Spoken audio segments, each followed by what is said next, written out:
reporting zeroes in on one of the most explosive claims made by Snowden a few weeks back. Let's take a look. Well, I, sitting at my desk, certainly had the authorities to wiretap anyone from you or your accountant to a federal judge to even the president if I had a personal email. Now, that claim was denied by intelligence officials, and the chair of the House Intelligence Committee, Mike Rogers, said that he was actually lying. But your new reporting, you say, bolsters Snowden's claim. Right, George. One of the most amazing parts of this entire episode has been that top-level national security officials like James Clapper really did get caught red-handed lying to the American Congress, which everyone now acknowledges, about what the NSA is doing. And it's amazing that he not only hasn't been prosecuted, but still has his job. And what that does is it lets national security officials continue to lie to the public, which is what happened in that exchange you just referenced. The way that I know exactly what analysts have the capability to do when spying on Americans is that the story I've been working on for the last month that we're publishing this week very clearly sets forth what these programs are that NSA analysts, low-level ones, not just ones who work for the NSA, but private contractors like Mr. Snowden, are able to do. The NSA has trillions of telephone calls and emails in their databases that they've collected over the last several years.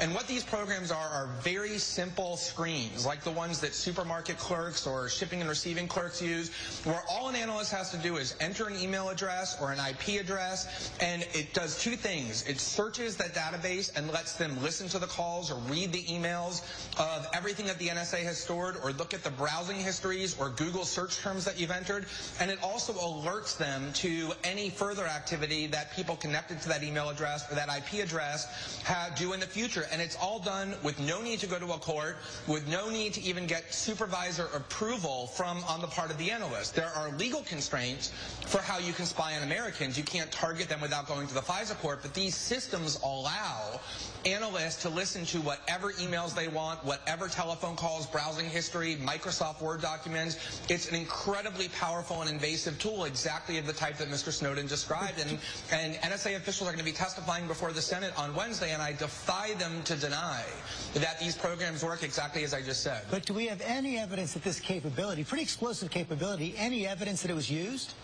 Well, there's lots of evidence that there's been abuse on the part of the NSA. There was a report actually by your network, ABC News, and Brian Ross from several years ago, where NSA analysts, low-level ones, got caught eavesdropping on the telephone conversations between soldiers and their girlfriends who were stationed in Iraq and America. There have been reports in the New York Times that the NSA has wildly exceeded the scope of the legal limits that the law allows. There are all sorts of admissions, including this week in a letter to Senator Wyden by James Clapper, that the NSA has exceeded even the legal authority that it acknowledges it has, and they write it off to inadvertent keystrokes or technological confusion. The real issue here is that what the NSA does is done in complete secrecy. Nobody really monitors who they're eavesdropping on, and so the question of abuse is one that the Congress ought to be investigating much more aggressively. Finally, I know you've been in some contact with Edward Snowden, and it seems like he's prepared to stay in Russia for some time. Anything new on whether that will be possible and what Russia will decide?